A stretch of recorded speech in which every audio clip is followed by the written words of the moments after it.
sommes russes. Bienvenue à notre école. Nous sommes très contents de vous recevoir dans notre école. Et moi, je suis Zeynep Choulet. Comment allez-vous? Très bien, merci beaucoup Zeynep. Je suis très content d'être ici avec tes professeurs et avec toute l'école. Nous aussi. Aujourd'hui, nous allons parler de la francophonie et l'importance de la langue française autour du monde et en Turquie. Pour commencer, avec vos propres mots, pour quelle raison la semaine de la francophonie est-elle célébrée? Ah, c'est une très bonne question.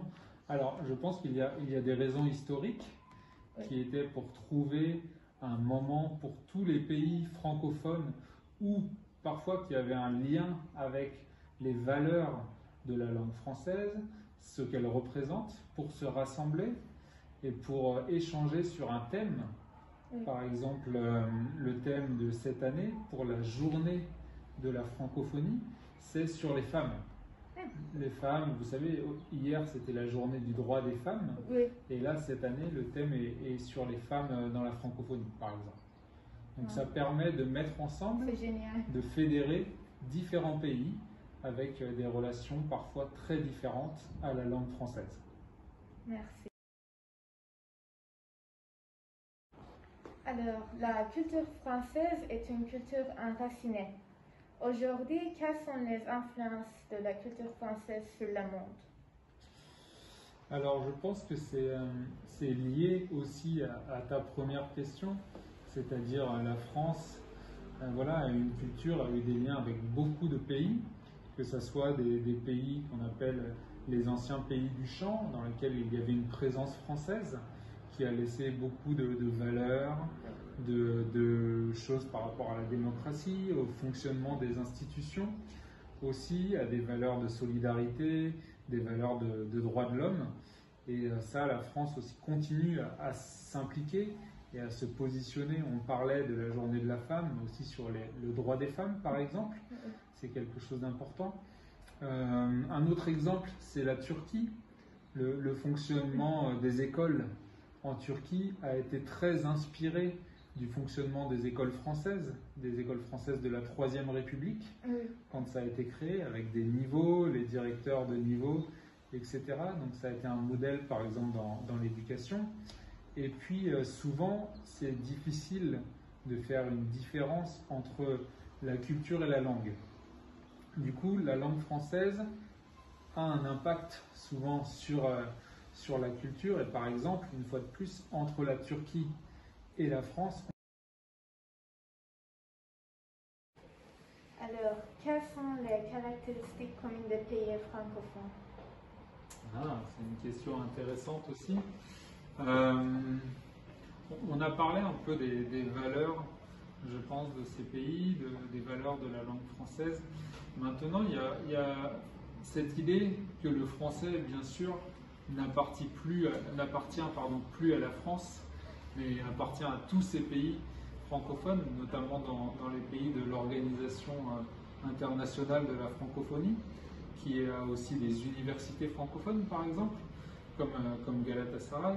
Et finalement, je pense que c'est cette idée d'aller tous ensemble vers des valeurs communes dont on parlait, de la solidarité, de la fraternité, mais aussi des valeurs des Lumières. Et voilà, la langue est très liée à tout ça.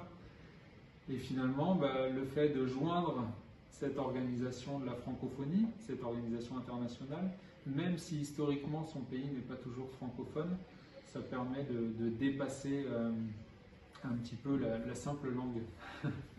Merci.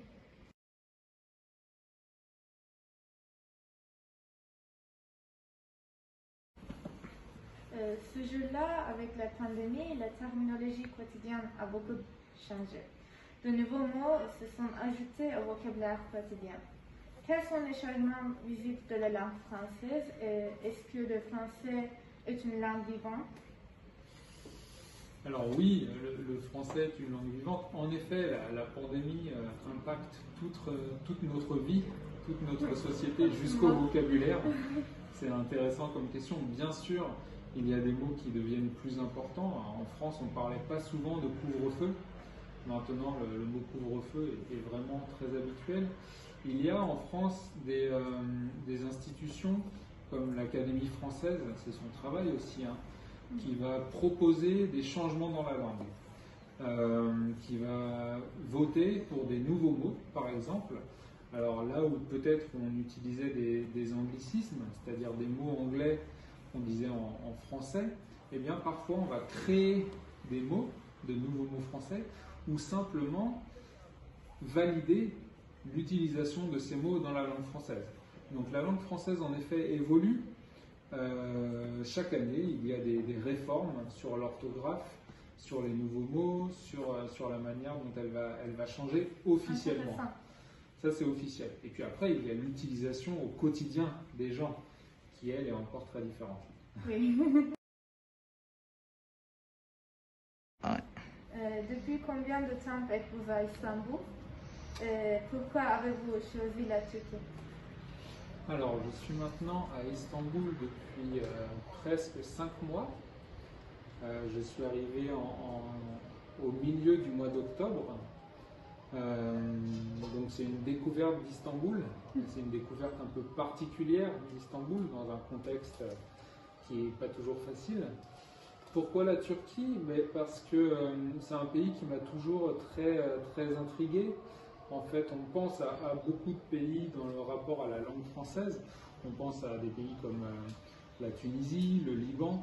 Mais en fait, en Turquie, il y a vraiment une importance du français et de la langue française assez historique, bien sûr liée à Atatürk, à beaucoup de choses, mais aussi liée à des établissements comme le lycée Galatasaray, à l'université. Et donc c'était très intéressant pour moi, dont le métier est de travailler sur la langue française, l'enseignement du français, de venir en Turquie et de travailler avec des écoles comme ici, comme telles, de rencontrer les étudiants, les professeurs. Enfin, c'était vraiment un choix important, voilà, dans un choix de carrière orienté vers la langue française.